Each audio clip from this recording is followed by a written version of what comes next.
Today's episode of the Island Archives podcast is brought to you by Old Road Rum. Old Road Rum is driven by a desire to celebrate the cultural history of St. Kitts and Nevis and is tropically aged for 12 years to present the pure expression of a well-crafted rum.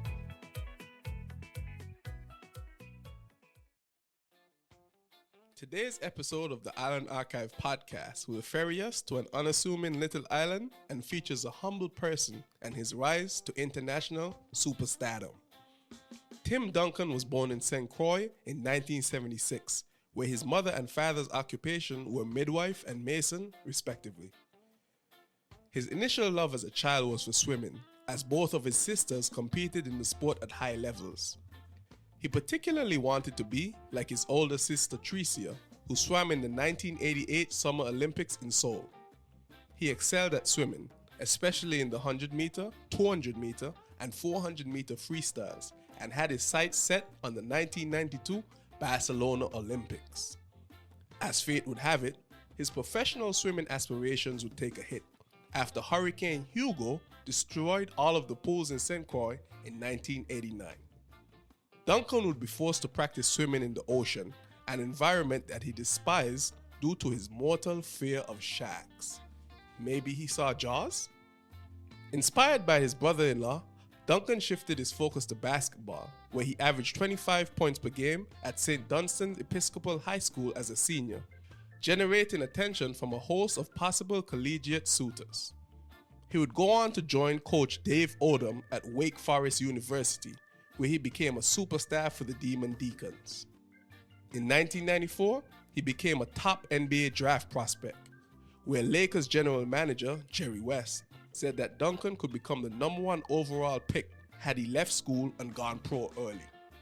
However, many years earlier, Duncan's mother had passed away from breast cancer the day before his 14th birthday, and she had made him a promise that whatever he did, he would graduate from college. Before leaving Wake Forest, he would go on to be an NCAA rebounding leader, three-time NABC Defensive Player of the Year, and a 1997 National College Player of the Year, eventually having his jersey retired by the school. Not bad for a swimmer, huh? Of course, his storied career would continue and even elevate after joining the professional ranks. The San Antonio Spurs drafted Duncan number 1 overall in the 1997 NBA draft, and he joined David Robinson to form a formidable duo that became known as the Twin Towers. He won the NBA Rookie of the Year in 1998.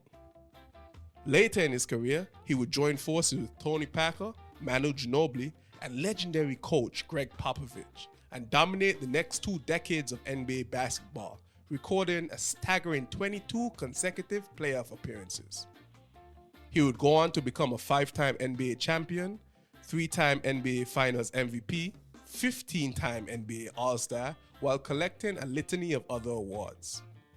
Critics of Duncan labeled his playing style as boring because of his simple yet effective style of play, which gave him the nickname the Big Fundamental. Duncan is commonly regarded as the greatest power forward to ever play the game, and his impressive accomplishments extend off the court.